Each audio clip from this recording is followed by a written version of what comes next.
Welcome to Mohamad's Criminal Enterprise, Episode 13, Part 2.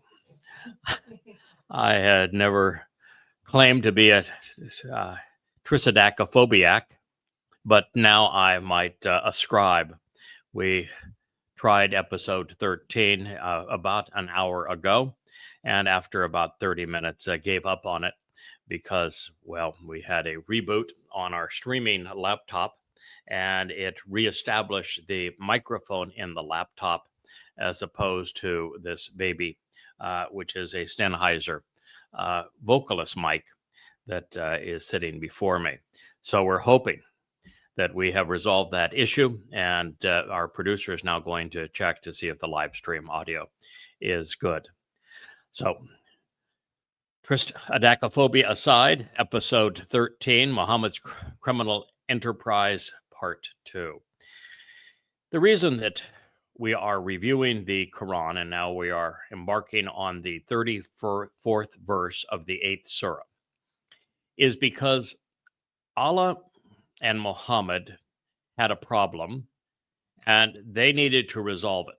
And the problem was that they had been grotesquely immoral. Islam's lone voice had gone off deliberately to commit an act of armed robbery. He was desperate for money, and he had motivated the first Muslims to actually attack their own family members, their fathers, their sons, their relatives, and not only to attack them, but to abduct them for ransom and to kill them. And they did. And in the midst of the armed robbery, the Mohamad decided that, well, it wouldn't be Islam if there wasn't some bloodshed. So what was slated to simply be an act of sand piracy became an act of mass murder. And when the first Muslims returned to Yathrib after having committed armed robbery, I'm told we have the thumbs up and that we have good audio at this point. When they returned to Yathrib, which was a town primarily of Jews, 30,000 Jews lived in Yathrib at the time. By the time that Mohamad was through with them, there would be none, at least that weren't sex slaves. All of the men and boys were killed. Remaining children were sold into slavery. Their homes and properties routed. But that is for another day. At this point, Mohamad had moved into Jewish housing in Yathrib, and his first Muslims weren't prone to work. Yathrib was a farming community. The primary product was dates, and the Muslims knew nothing about date farming, and they had no interest in honest work. So the option to them was charity, which they had taken from the Jews, who they paid back by killing them, or thievery. And so they decided to be thieves. And I'm not talking out of school here. I'm not giving you my opinion. This is not a harsh assessment of Islam. It's I've shared the hadith with you, and it's even recorded in the Quran that Mohamad and the first Muslims set out with arms to attack what would have been a lightly, if not totally, unarmed civilian caravan. And they ended up in a surprise attack against overweight and balding businessmen who were minding their own business. And the Quran and Hadith are clear that Muhammad's sole intent was to rob them, and that Allah's intent was to murder them. This is grotesquely immoral by any standard. and it was not common. The behavior in Arabia, despite what Grok would have everyone believe on X, that this was not standard behavior. That someone should live by sand piracy. Most Arabs were decent people, and they made a tough living in harsh environment. But there was no indication that prior to Muhammad that Arabs were immoral and ruthless people who robbed and killed others for their jollies. But that all changed with Muhammad. So when they came back to Yathrib after having raided this caravan of their own extended family members, fathers and sons, and others that had been part of their community, and brought back captives that they humiliated and then ransomed. Some they killed. The residents of Yathrib said, wait a minute, you claim that you're starting this religion, and yet every aspect of your religion is nothing but something you stole from those that you just killed. You see, the Quraysh that they went and hunted down and robbed were actually those who had conceived Islam. They're the ones who had built the Kaaba. They're the ones who had collected the rock gods at the Kaaba. They're the ones who had established the Hajj. They're the ones who had established the prostration prayer. They're the ones who came up with the idea of circumambulation. They're the ones who came up with the taxes associated with Islam. All of it was something that the Quraysh had invented long before Muhammad was born and simply stolen and incorporated into this religion, which was regurgitated paganism.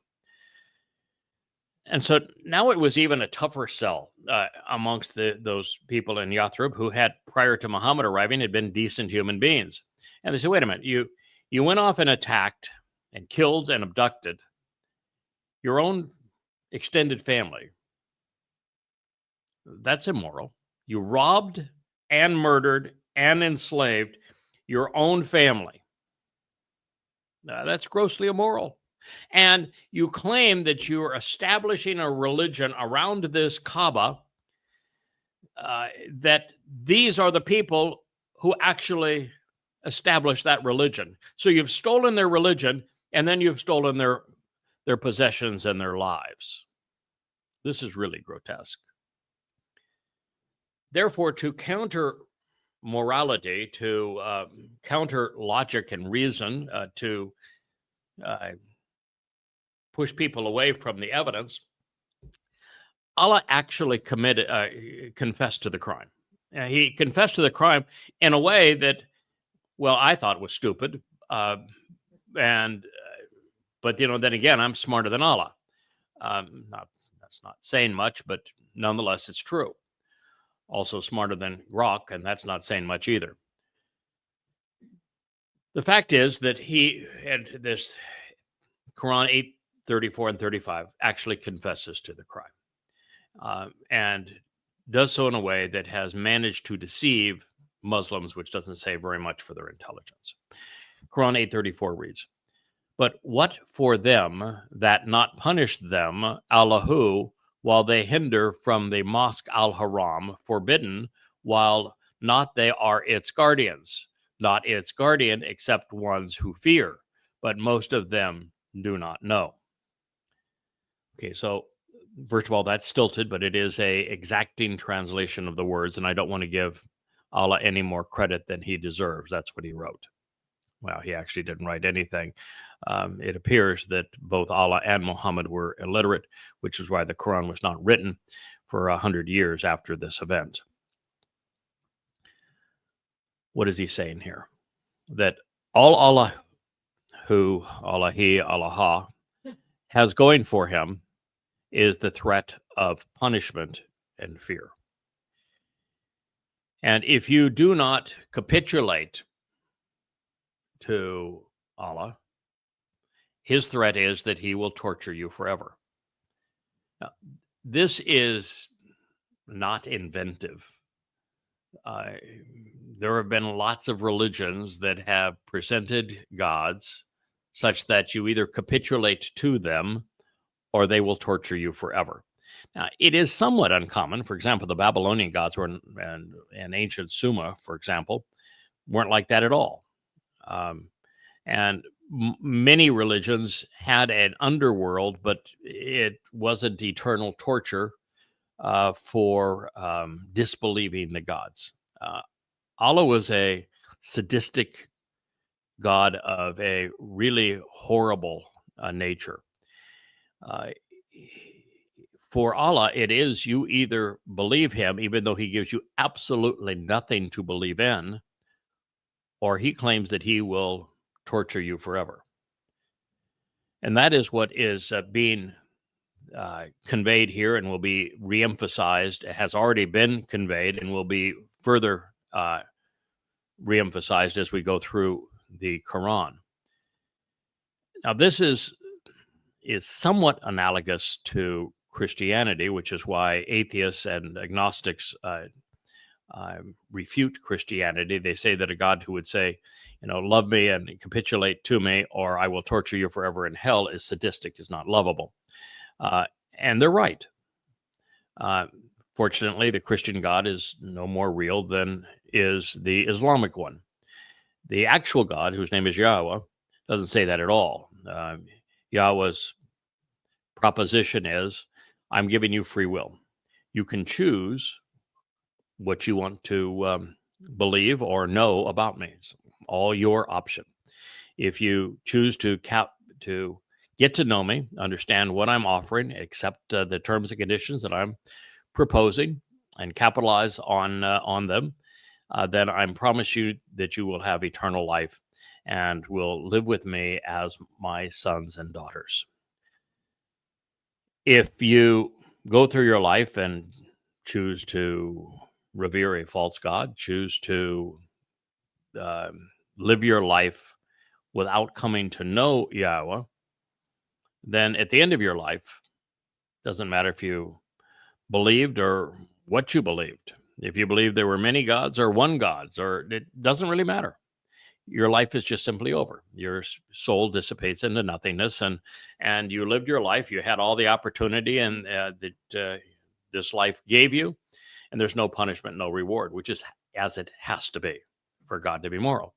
And then there is actually a Sheol, a place of separation. There is no torture in the place. There's no fires in the place. It's completely different than Allah presents hell. And Yahweh can't go to the place of separation. And yet every time that Allah is mentioned in the Quran, he's always in hell, which means that Yahweh and Allah have to be opposites, and that Allah is sadistic.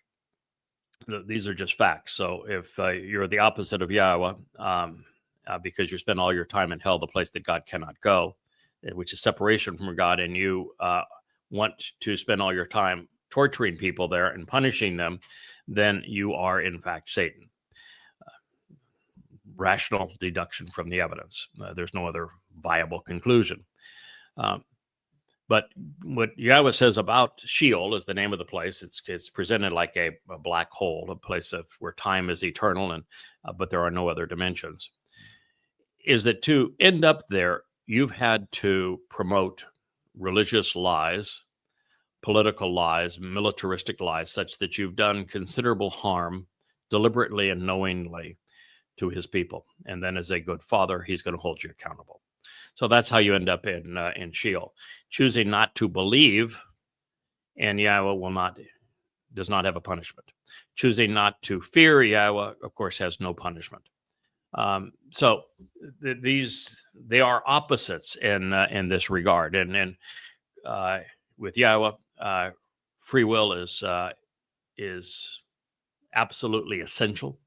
And in Islam, there is no such thing. So as we consider this statement, after we get past it, Allah saying, okay, I'm not punishing them now. Well, the reason he's saying that is that the Quraysh were really tired of Mohamad lying to them and pretending that he was speaking for a God when he was just doing nothing but plagiarizing other people's lore and twisting it for his own self-edification. And they knew it, and they said so. And there are 500 iterations of them acknowledging this in the Quran. And the fact is that Allah never had a retort. He never did anything to prove his existence or that Muhammad was speaking for him. There's not any evidence of any kind, ever. No prophecies, unlike the Torah and prophets. When they predict something, it never comes to pass. They're for all attempted prophecies.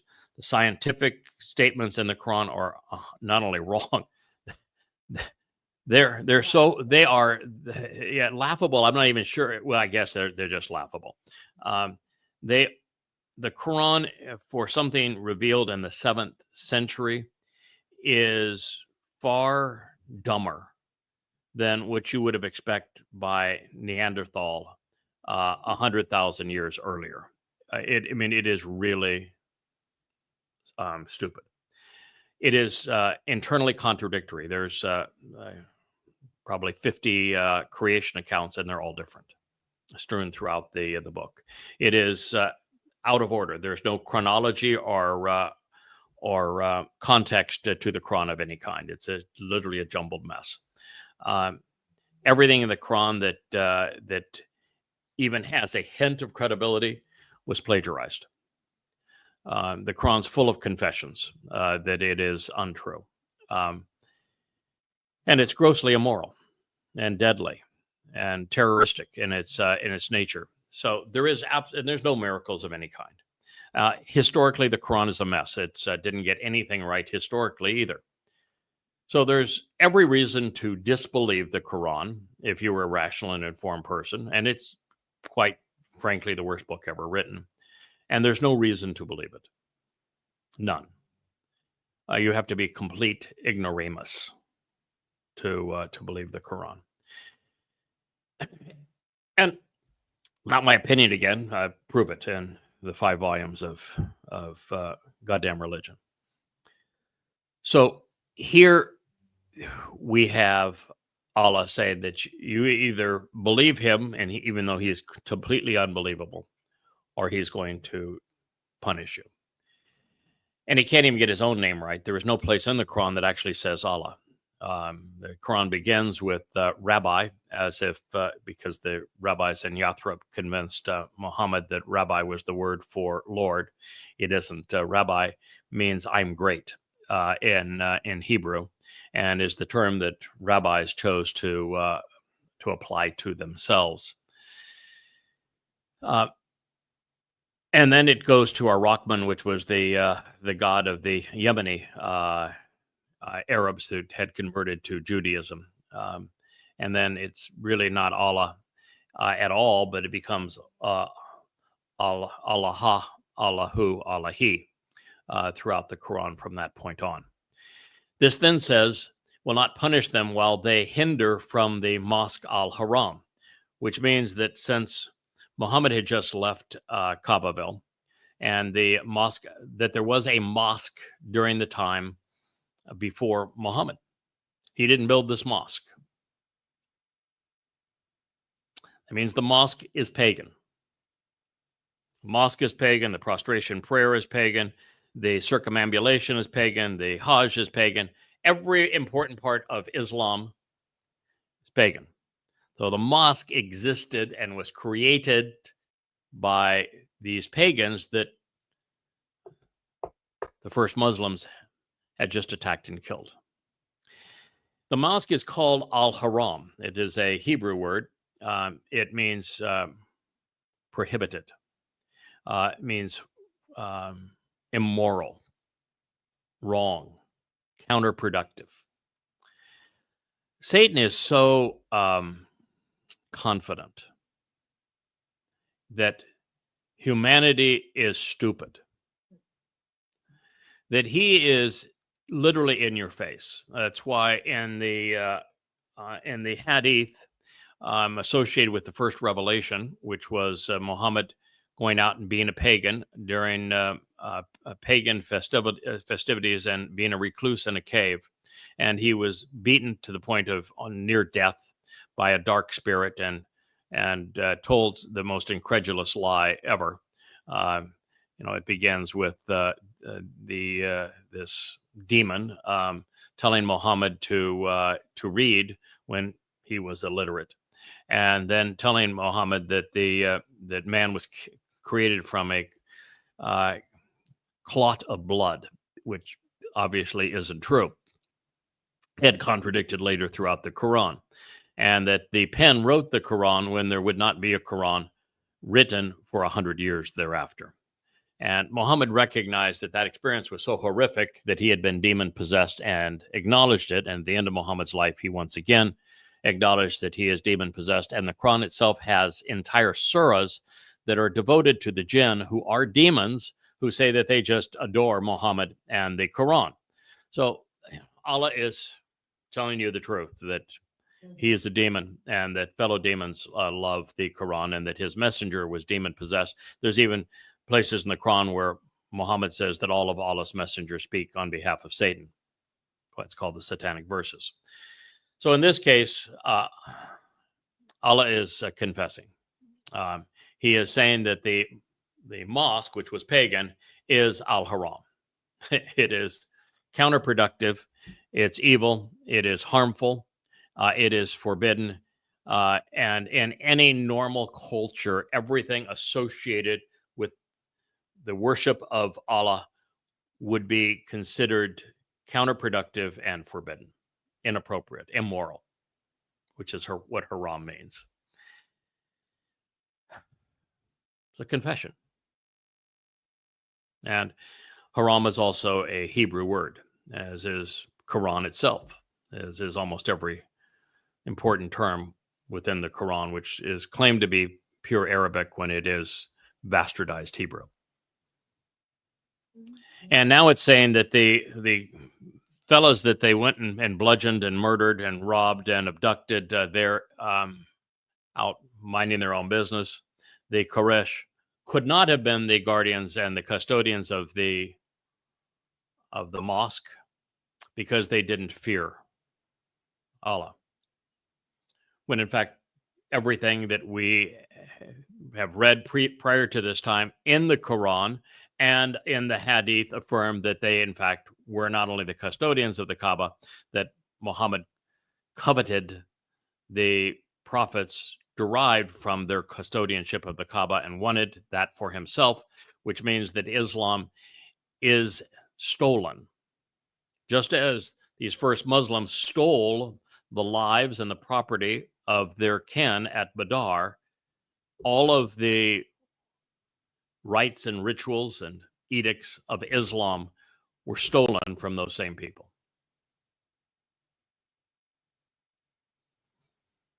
And Allah is now saying it's justified. The demonization of a perceived enemy is necessary for any religion or political cult to emerge. Today in America, it's the demonization of Russia. America started the war against Russia using Ukraine as a proxy, but was able to perpetrate this ruse on Americans. So they say Russia, bad, bad. America, good. We're fighting for freedom when we started the war. And we're using Ukraine as a proxy because, well, for years, Russia has been presented as the boogeyman. And in Christianity, the boogeyman is Jews. The New Testament is an anti-Semitic book that blames Jews for crucifying their God. And of course, it's ludicrous because it was the Romans that crucified the actual Messiah, who was not Jesus. And the Jews had nothing to do with crucifixion. But blood libels like this prevail amongst people of faith because they don't think. And it also prevails amongst people who are political, because they typically don't think as well. And so that's the intent here. It is victim blaming. The victims were the Quraysh, but now Allah must blame them, even though they were the inventors of the very religion that he is now claiming as his own. And he is also say that you cannot be a Muslim and have any custodianship of the forbidden place of prostration, the mosque, unless you fear him. And I will acknowledge that the translations of the Torah and prophets say fear all the time. And the word is yare, but the word's primary meaning, and 100% of its meaning when associated with Yahweh, is to revere and respect. Allah does not want to engender anyone's respect. He just wants to be feared. And the way he is feared is he threatens torture. Now, this goes on. 8:35 is the next statement. Their salat, prostration prayer, at the house was nothing but whistling and clapping. So taste the punishment because you used to disbelieve. This is an absolute confession. If you are an informed, rational person, you must now close the Quran and say, this is nothing but thievery. That the Quran, in fact, and the religion of Islam is stolen from those that the first Muslims murdered, abducted, and robbed. Now it's not only saying that the mosque existed prior to Muhammad, and that it was the invention of the very people that the first Muslims just robbed and killed. That the prostration prayer, which is the signature event in Islam, it's the thing that distinguishes Muslims. When Muslims come to a country, like you see it all over the United States now and Europe and Canada, and they just take over streets and college campuses and begin their prostration, that is their saying, we're here and we're conquering and we are claiming this space, country, region as our own. It is the symbol of Islam. When you see somebody do a prostration, you know that they are a Muslim. Well, the prostration was pagan. It was stolen from pagans. It was stolen from the very people whose lives these first Muslims stole at Badr. And the house, which is the Kaaba, was the place to which they prostrated themselves. So this whole prostration toward Mecca, totally, well, not Mecca, it's actually towards the Kaaba. The Kaaba originally was in Petra. But the fact of the matter is, totally, completely stolen. And then Allah has the audacity to say that they were doing it improperly. They were whistling and clapping.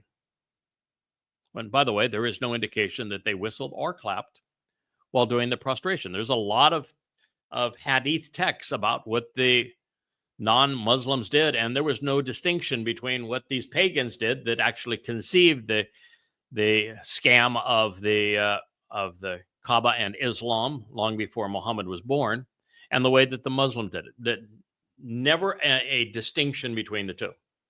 And since now Allah is saying that those who invented the prostration prayer, the salat, and the Kaaba itself, and the mosque surrounding it, and were the custodians of it, of this scam, were doing it wrong, and therefore they deserve to taste punishment. You would think that if you wanted to be a credible God, you would explain what it was that they did wrong and what is the right way to do it. But you know, there's not a single mention anywhere in the Quran of the right way to do this stupid prostration, because the prostration isn't a prayer. You know what the prostration is? It's humiliation. Allah is Satan. He wants to humiliate humankind. And one way to do it is to tell all of his slaves, put your damn nose in the dirt. Oh, by the way, since God's up there, moon him. The sign of submission. But there is no explanation in the Quran. And then you have this sadistic wannabe deity that says, so taste the punishment. Like, that's sadistic. Nobody, is going in the right mind would believe a God that says, so taste the punishment. And this punishment is because you didn't believe me. And yet you have nothing to believe. Not a miracle, not a prophecy, no accurate scientific revelation, no accurate historic revelation, totally inaccurate histories, totally inaccurate in science, totally unfulfilled and false prophecies, plagiarized text, contradictions, so many contradictions that there's actually a verse that tells you how to deal with contradictions. Utter nonsense. No one in their right mind would ever believe this. And yet, you don't believe it. This sadistic wannabe deity wants you to taste the punishment that he's going to deliver. Well, since there are hundreds of hadith supporting surahs explaining how the religious rites associated with al-Masjidi were established and practiced long before Allah. Matter of fact, one of the advantages of the Tariq, which I cite from on these programs quite frequently, that's Al-Tabari's history of Islam's formation. It goes all the way through the initiation of the stories of creation through the Kaaba and the creation of the religion of Islam, and then Muhammad's birth, and then thereafter. That there are hundreds and hundreds of full volume worth of material about Islam's existence long before Muhammad was born. And purely pagan. And so Islam is stolen from the very people they just stole the lives from. Practiced long before Allah was ever mentioned. In fact, there is actually no written text anywhere to be found anywhere in the world of a God named Allah prior to about 20 to 40 years after Muhammad's death. This is the first time you ever see the name Allah. You see the other gods and goddesses mentioned in the Quran a lot, Manat, Al-Uzza. They're written in stone all over the place. But never Allah. And by the first time that Allah actually appears, guess where he appears? Petra, which is where the original Quran was. So long before Allah, long before the Quran, long before Muhammad or Islam existed, but it was entirely pagan, and it was the Quraysh that they just hunted down and killed that had established the religion which was stolen from them. And then saying that they were incorporated, because they were all incorporated into Islam, which is what the Islamic hadith affirm. Then how can they be wrong? If they're wrong, Islam's wrong. And there is a long history in the hadith establishing the Quraysh as the custodians and the guardians of this rock pile known as the Kaaba. And that's why Muhammad, who was Quraysh, craved a share of the monies that were derived from it and the prestige of being the custodians of it. So what Allah has just done is completely contradict Islam's formation and everything that he and in the Quran and that is said in the Hadith, which actually is the basis of Islam and the basis of the prostration prayer and all of the other things that Allah never bothered to explain. You know why the Hajj is never explained in the Quran? Why the prostration prayer is never explained in the Quran? Why the Salat and the Zakat and the Jizya tax and the veiling of women, and why none of this is explained? Why the circumambulation of the Kaaba, even the location of the Kaaba. You know why none of it's explained in the Quran? Because the religious lore that was stolen to create Islam existed long before the Quran was written, so they already knew all of that stuff. That's why the essence of Islam is not actually stated in the Quran. It's affirmed in the Hadith, but it's never stated in the Quran. So this very verse acknowledges that the rock pile to rock gods was considered a mosque and that prostrations were performed at it by polytheists. Oops. It's a confession. And if you're rational, it's a confession. You can throw away the book. It's a complete fraud. The religion was stolen from polytheists. Now, by acknowledging that the Quraysh prayed and worshipped at Allah's house, this admission destroys Muhammad's justification for killing them. And may I ask why a rock pile to rock gods needed a guardian? What are those guards afraid of? What are they trying to protect? I mean, there were lots of rocks in Arabia.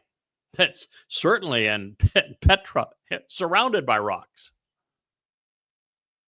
What were they trying to protect? Why would a rock pile need a guardian? Or even a custodian? What are you going to do? Dust the rocks off? Why punish those who are doing the very things that are now required of Muslims? Based upon all we have read, and we have studied the subject thoroughly, the Quraysh never restricted access to their shrine to rock gods. The Kaaba was the centerpiece of Qusay's religious scam, and Qusay was Muhammad's great-great-great-grandfather. And it became the meal ticket in Petra, around the Kaaba.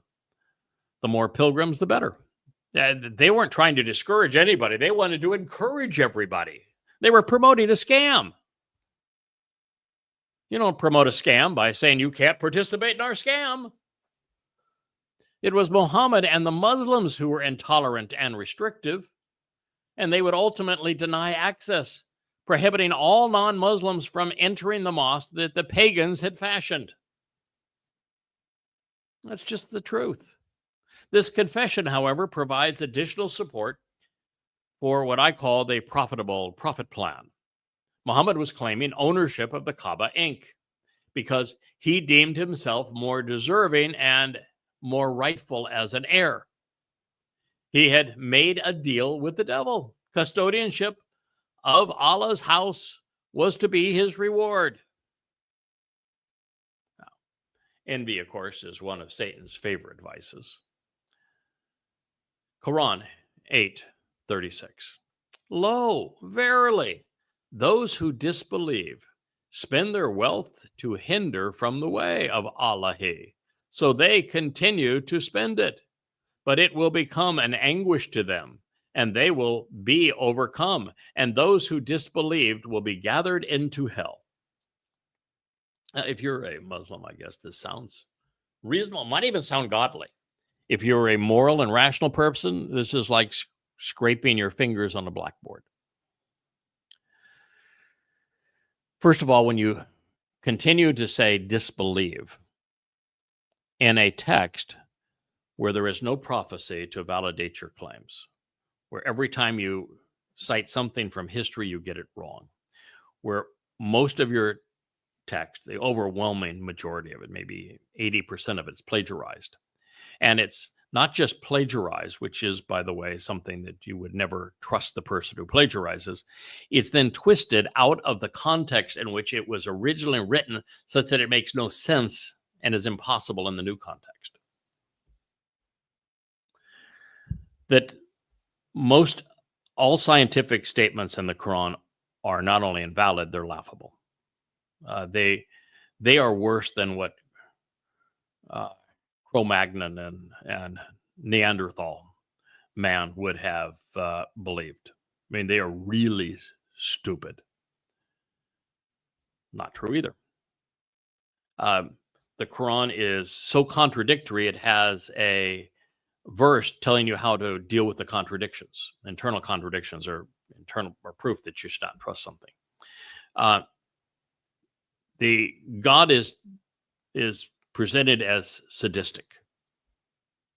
There is no free will. The Quran and Islam are based on predestination. Any rational person knows that if the moment you base something on predestination, it cannot be true. The Quran's primary order after Muhammad was kicked out of Kaabaville in shame for the satanic verses, for admitting that all of Allah's messengers speak for Satan. Primary theme is to die killing for Allah. It's murderous. Allah glorifies thievery and mass murder. So the book is grotesquely immoral. So no one in their right mind is going to believe this. No one. I mean, you'd have to be completely ignorant, irrational, and immoral to believe this is a God. Or, for example, to believe that if you die stealing, plundering, raping, abducting, enslaving, torturing, and killing for Allah, that the reward is a brothel filled with boys bottom side up and perpetual virgin girls. You know, you'd have to be literally insane to believe that's true. The producer says, raise their hand. Or evil. Or evil, insane or evil. Yeah, you'd have to be so immoral that you would go to the point of being evil to believe that's true, particularly if you act upon it. So there is no way to believe Allah and to be a rational person, an informed, rational person. And now Allah is saying that, okay, so Muslims are dirt poor, which is why they're out robbing caravans. And the custodians of the Kaaba, the religion I'm stealing, well, they've got some loot. So I want to demonize the victims again. And I want to explain that, okay. So my team is broke, and the enemy is productive. So we have to condemn productivity. If you have wealth, you're bad, unless you've just stolen it, which then I guess it's good. Well, that's what the surah says, because stealing is lawful and good. And they continue to spend it. So spending is bad unless you're spending it in the way of the Islamic wannabe God. And the Quran's quite clear. Spending in the way of Allah, and the way of Allah is to commit genocide, is to fight and kill all humankind. The ultimate genocide. So what he's now saying is that if you've been productive, but you're not spending your money funding the elimination of humanity for Allah, that your earnings, rather than being, I've worked hard, I have spent money redoing this home so that it's enjoyable. But Allah says, no, he's going to make it an anguish. I'm here to tell you, there's nothing here that's anguishing for me. I earned a living, and I have spent my money making things beautiful around me. And at no point has it been anguishing. So guess what? Allah lied. And he lied. I'm not alone. I'm part of the vast majority. The people who are anguished are the Muslims. It's not those who have been productive. Then it says they will be overcome. No.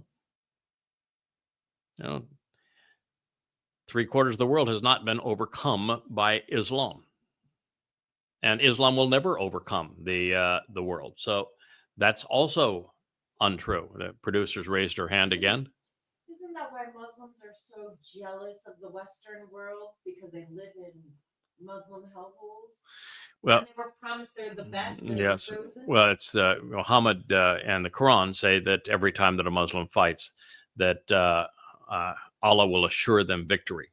Mm-hmm. And so that now every time they fight and they get their tush handed to them, they outnumber Jews, for example, 100 to 1. They've used surprised attacks. They have been much better armed than the Jews up to very recently.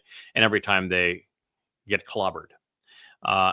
And you look at the invasion of the horde of Muslims from Gaza and the consequence of their mutilation and raping and murdering and abducting of Jews in Gaza. And you know that Allah lied when he said that they will prevail and they will overcome. Now, again, this next line is incompatible with reason. And it's a shame from my perspective that we don't have intellectuals saying the same thing about Islam that they say about Christianity. Now, in Christianity, which is a false religion, the false religion of Christianity says that you either capitulate to their man God, Jesus Christ, or you're going to be tortured forever in hell. And so they try to, through fear, gain compliance by this threat. But any rational person knows that a wannabe God that says you will either love me or I will torture you forever is not lovable, not even worth knowing. And so they reject it. But in Islam, it's far worse because there is no penalty in Christianity for not believing. But in Islam, not believing the unbelievable is to be gathered into hell. And yet you don't find any intellectuals criticizing the religion as being a worse form of Christianity. Producer raises her hand again. Apostates are killed. People who expose Islam are murdered. That's why they don't do it. Well, it is true. She said apostates. Apostate is a very different term. Apostate means somebody that was a Muslim and is no longer a Muslim. And Allah does order that good Muslims, who are all jihadists and terrorists by the Quran's definition, they kill for Allah, must kill the former Muslims who have become hypocrites by claiming to be peaceful. Any Muslim who claims to be peaceful by the Quran's definition, by Allah's definition, ceases to be a Muslim. They become a hypocrite, and Allah orders good jihadist Muslims to kill them so he can torture the former Muslims, the ones who have pretended to be Muslims while also claiming to be peaceful. They can torture them in hell. It is an interesting thing that, there's a lot of Jews that believe that because of one speech that Donald Trump recognizes that Islam is a deadly religion. But just this past week, Donald Trump held a Ramadan ending feast at the White House and told all the Muslims that gathered there that he had a real eye-opener because he asked a couple of imams why Islam was so violent. And they said, oh, no, we're not violent. We love life. We just want peace. We want to live. We want everybody to live. We have a lovely, peaceful religion. And because they voted for Trump, he said, "Well, then I've got your back. I'm with you now. I understand." It is stunning how easily fools are fooled. The Quran never speaks of peace unless you're to fake peace to make your victim more vulnerable. And the number of calls to engage in jihad and to kill and be killed, to terrorize, in the Quran and Hadith number in the thousands. And Muslims have done exactly what Allah orders. The first 100 years of Islam's existence, Muslims killed 200 million people, a third of the Earth's population. And they were murderous on this day in front of Mohamad. So the Islamic behavior and the Islamic Quran and the Islamic Hadith, all the same. So this Quran now is 837. In order that Allahu may distinguish the wicked. Now this says in parentheticals, the disbelievers from the good. And then it says in a parenthetical with the translators trying to help Allah out so that he communicates as if he needed help because he's a very poor communicator. Believers of Islamic monotheism and doers of righteous deeds. But all it says here is it uses bastardized Hebrew phrases to distinguish between wicked and from the good of Islamic monotheism. Yes, here. And puts some of the wicked on others. So I'm going to try to read this as literally as I can. In order that Allahu may distinguish the wicked from the good and put some of the wicked on others and heap them all together and cast them into hell. They are the losers. If you think that Allah, one who allegedly recited this for Mohamad, is God, when he communicates at the level of a 3-year-old that skipped half of the classes, then your God is as stupid as you are. If Allahu needs, and let's read this in context here, if Allahu needs to determine who is good and bad based upon gathering them into hell. So that's the place where I guess you're going. That's the statement right before this. Those who disbelieve will be gathered into hell. So now Allahu is trying to say, I need to distinguish between the ones that go to the brothel and those that go to hell. And so why would he need everything we just preceded this are the criterion that Allahu is using to determine who are the good doers and who are the bad doers. And if you've made money and you spend money, you have to be defined as bad. If you establish the mosque, you're bad. If you establish the prostration prayer, you're bad. So that's the criterion that Allah is using here to distinguish the wicked from the good.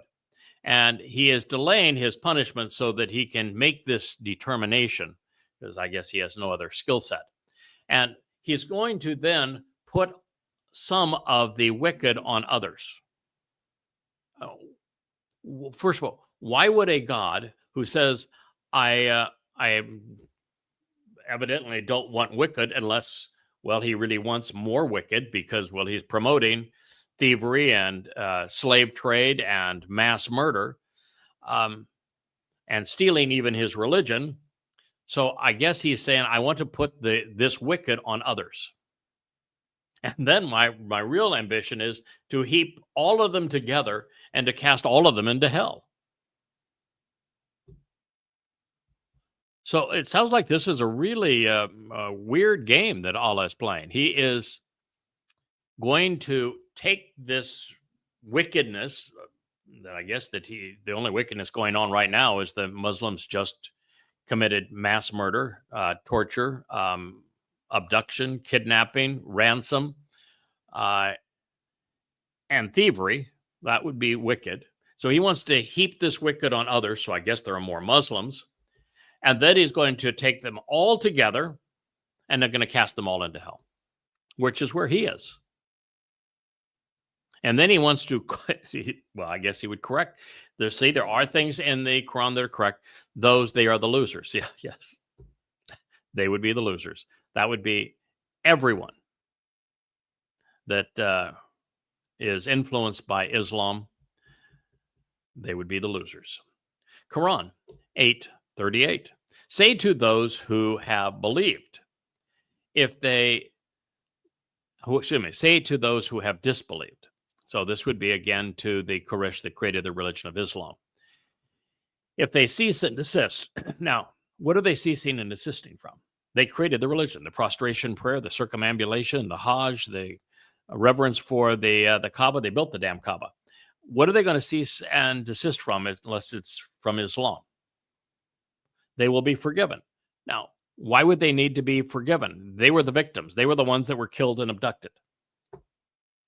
Why would you tell the victims they will be forgiven unless you're creating a religion that is so immoral that it is all about victim shaming and turning wickedness into a religious rite, and verily forgiven for them what verily is past. But if they return, then verily, then examples of those before them have already proceeded. Now, there aren't any examples before them. This is one of Allah's big problems, is that he didn't become a wannabe God until the 7th century. And he is in Arabia, of all places, Petra to start, and then in Yathrib in Arabia. And he has no past. Therefore, what he does is he either steals, since he is really interested in stealing the Islamic religion, he actually steals the accomplishments of Yahweh. He claims them as his own. Thievery is lawful and good, of course, in Islam. And then he comes up with this convoluted idea that there was some 8 to 10 cultures, towns, communities, fiefdoms of all manner, that Allah, for no reason at all, decided that he wanted to terrorize and destroy, perpetrated genocide, claims that he eliminated them. The only problem is that of the 10 that he mentions, 8 of the 10 are phony, never existed. And the 2 that are actually existed, one was a loose confederation of chiefdoms for a very short period of time. They built nothing. There's no indication they were ever overturned or destroyed, or that they ever really had a meaningful community. So that one doesn't count. He's wrong there. And the other one was Tubi, who's this general and king from Yemen that actually brought all of the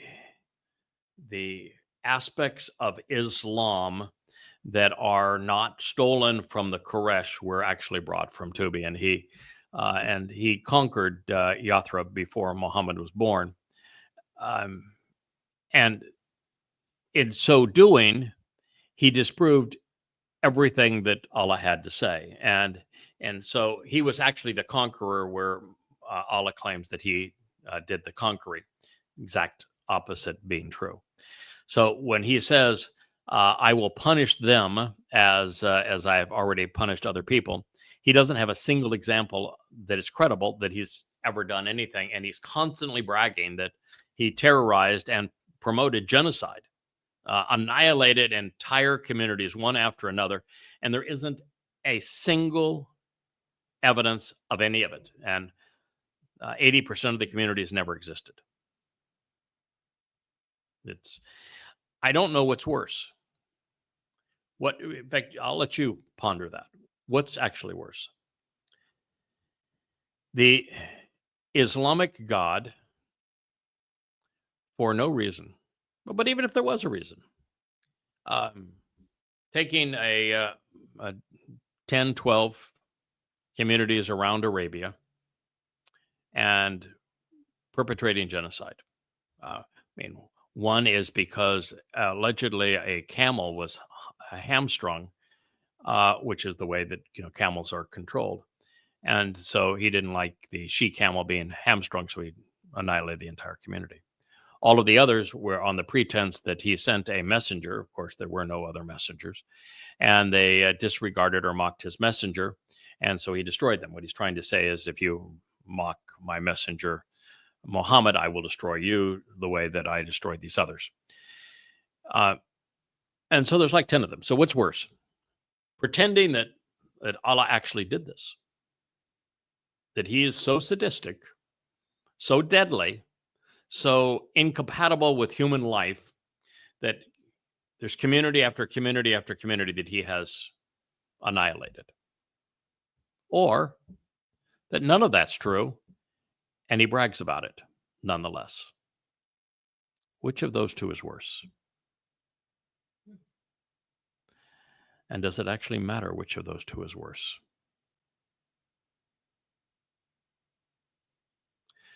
Well, the fact is that Satan, as Allah, had a serious perception problem. If Allah and Islam were so great, why were non-Muslims more prosperous and productive than Muslims? And why is that still the case? The devil's answer was to say that the wealth of disbelievers was actually anguishing, not beneficial. Well, that's true. Not true at all. And that it paved the way to hell. That's also not true. There is no place with the actual God where he says your prosperity plays the way to hell. Never. He encourages us to be prosperous. And actually, there is a really ingenious way that Yahowah goes about taking care of those who are down and out, whether it's because they're an orphan, they're a widow, just handicapped in some way.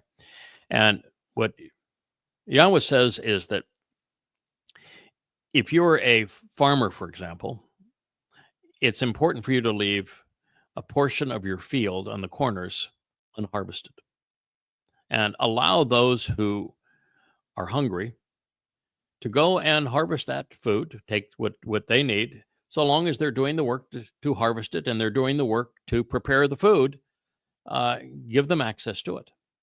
And then bring into my storehouse if you are, if you're gathering wood for construction, take a percentage of the wood and bring it into my storehouse and allow those people who need shelter to have at it.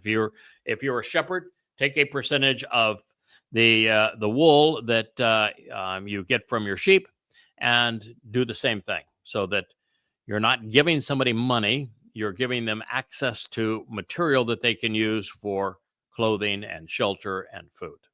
It's his view on this, but he wants people to be productive. And he even says, listen, I understand that you guys are not all equal. That this idea that everybody is equal is totally nonsense. Not even close to being accurate. And so what Yahowah realizes is that given over a generation, that those who are smarter, those who are more industrious, those who are more willing to work, those who have better ideas are going to hugely succeed over those who are either lazy or not very smart or have bad ideas. And so he realizes that it's really appropriate for a man or woman to be able to work and to build something of value, and that incentive drives the human capacity for progress and prosperity. And that's a good thing. And it's appropriate for a man, for example, to want to care for his family and to make his children's lives better than his own. And so God's got no issue with any of that. Where he has a problem is with dynastic passing on and accumulation of wealth by a small group of people, and particularly by those who didn't actually work for it or deserve it, so that you're going now to the third generation. And so what he says is every 50 years, we're going to have a leveling. All slaves and indentured workers are freed. All debts are forgiven. And this accumulation of land, it's all returned, and you start fresh. And that creates opportunity again for everyone, recognizing over the next 50 years, there are going to be certain people that are going to be much more successful than others, but their grandchildren don't get nothing or get something for nothing. But in Islam, any form of success, if it isn't stolen, is considered wicked. And if it isn't spent funding jihad, it's evil. So then he claimed that he made non-Muslims richer than his slaves so that he could figure out who was naughty and nice, thereby spreading his wickedness around. And this somehow led to piling up disbelievers in a heap so that he could cast them all into hell, along with the believers, of course, because they were all being cast into hell. After all, they were the losers. But why were they the losers if they were the winners? Not he and his posse of malcontent, murdering, and thieving Muslims. No, they wouldn't be the losers. No, it was the people who had what they coveted were the losers. I guess they were the losers because, well, Mohamad and his men were motivated to murder and rob them. even of their religion. As for relenting, according to a host of other surahs, this was not allowed.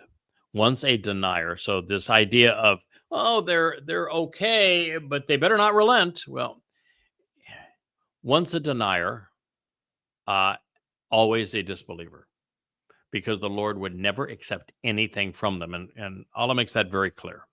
There are no second chances in Islam.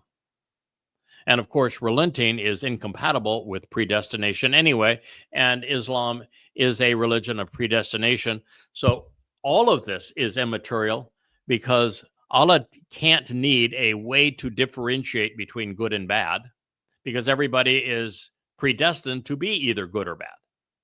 Allah can't need a means to determine who goes to his brothel or who goes to hell because everyone is predestined to that outcome, which means the Quran has absolutely no purpose because you're predestined in advance of it to either of those two outcomes. Predestination is incompatible with reason. And since Islam is based entirely on predestination, it is incompatible with reason. And none of it matters. There's no reason to kill for Allah,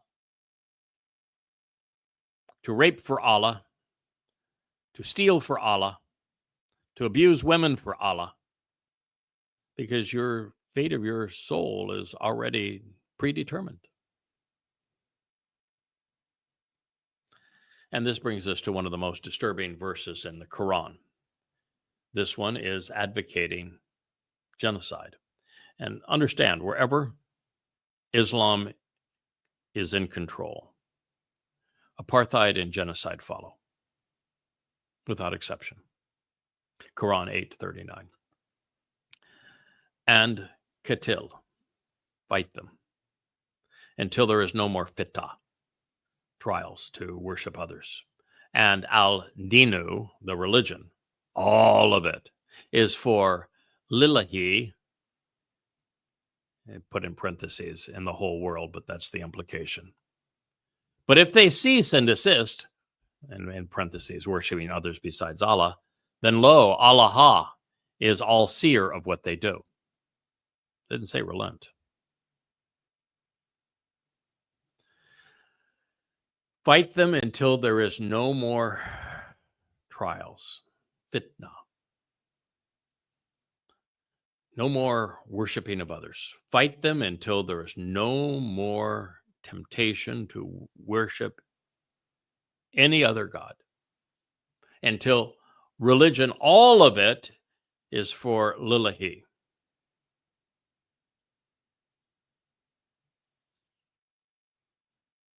Genocide.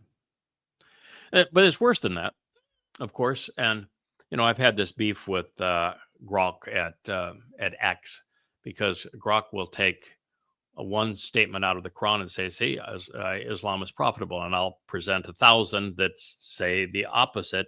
And Grok will pick out one of the 1,000 and say, well, there's debate as to what this means. And it doesn't apply to Muslims today, as if the Quran doesn't apply to Muslims today. But this statement here in 839 is one, of course, that Grok will never even cite. But it says, fight them until there is no more trial to worship any other God. And the entire religion, all of it, is for lillahi, which would be Allah. So Islam is an open-ended declaration to fight. One doesn't fight for the purpose of producing produce. One doesn't fight to build industry. One does not fight for the purpose of kindness. One does not fight to educate. One does not fight to establish something that is worthwhile. One fights to kill. That is the purpose of fighting. Katil. Fitna is a very strange term, and in Islam, children are called fitna, your own children. So fitna is anything that distracts from fighting for Allah. So you fight until there are no distractions other than fighting to kill for Allah. Religion is another one of those terms that separates Allah from Yahweh. You know, they say that, well, that we worship the same God. Well, I beg to differ. Yahweh is exceedingly anti-religious, and Allah is exceedingly religious. They are the exact opposites. Yahweh hates religion, and Allah loves his religion, demands it, imposes it. Religion is a control mechanism. That's why Allah loves it. And so you have to continue, a Muslim must continue to fight and kill until the entire world is Islamic. This is what they know. This is what they believe. Grok doesn't know it because, well, Grok doesn't read and think and has got faulty programming. But that is what the Quran states. You must fight and kill till there's no distractions. And the only religion in the world is Islam. Now, it's, oh, but if they cease, what are they ceasing? They are capitulating to Islam. So the only way that you avoid the sword of Islam, dying, being killed by a Muslim, is to become a Muslim. And then if you become a Muslim, then the order is to fight and kill until everyone either is dead or surrenders to Islam.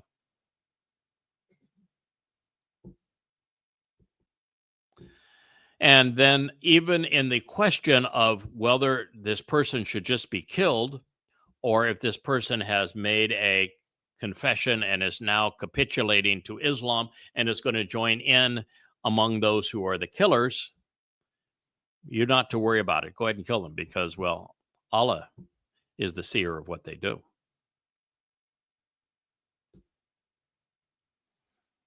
This is repulsive. This is a declaration of war on all humankind. That there is no other way to interpret this. Fight and kill until there are no more trials or distractions, and the only religion is for Allah.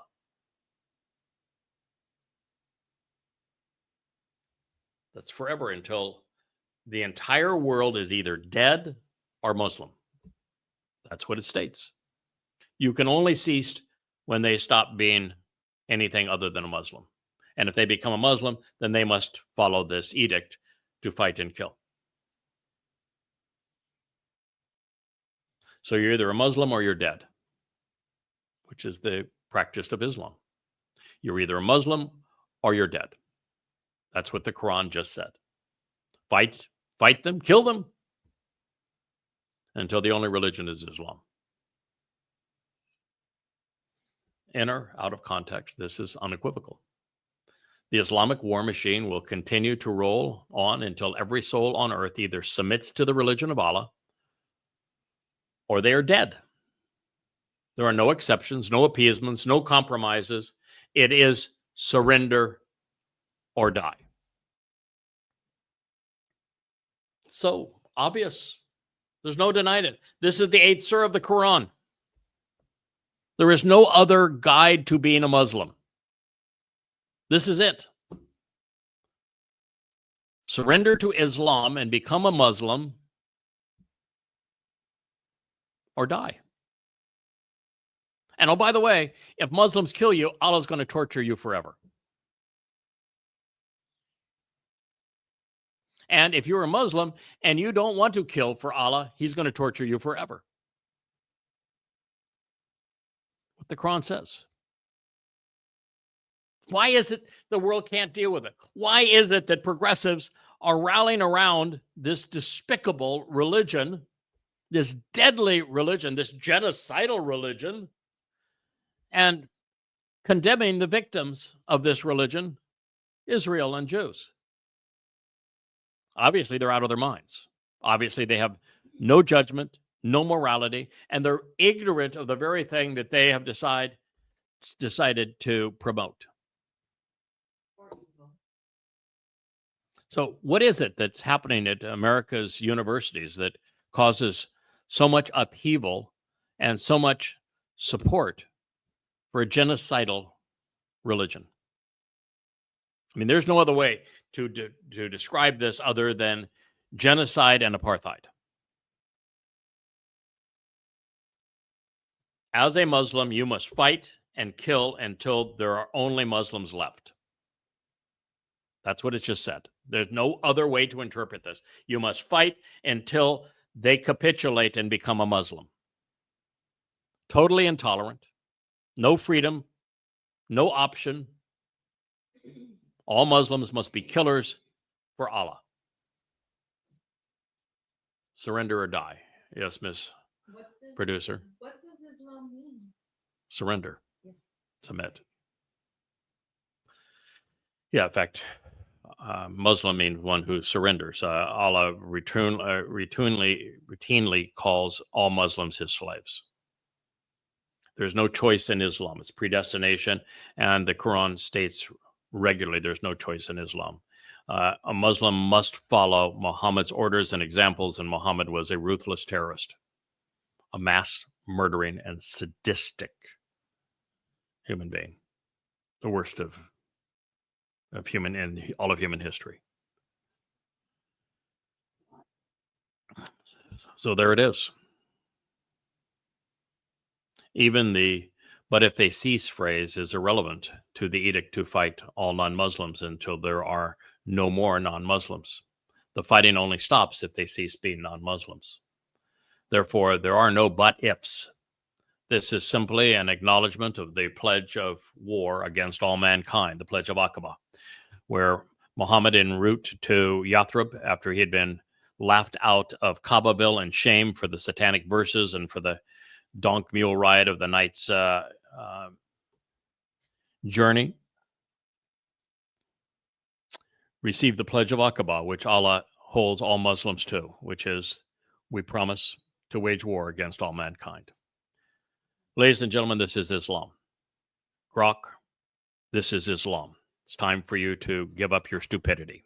It's time for you to shed your ignorance. It's time for you to stop the bias. This is Islam. Allah orders Muslims in the Quran to fight and kill non-Muslims until the only religion is Islam. They'll program you, Gronk, to be a Muslim. You're acting like one anyway. And this is why the religion must be stopped dead in its bloody tracks. If you are not opposed to Islam, then you're as merciless as the Muslims. I thank you for listening. This has been Part 13, Part 2 of Muhammad's Criminal Enterprise. And I am your host, Craig Winn.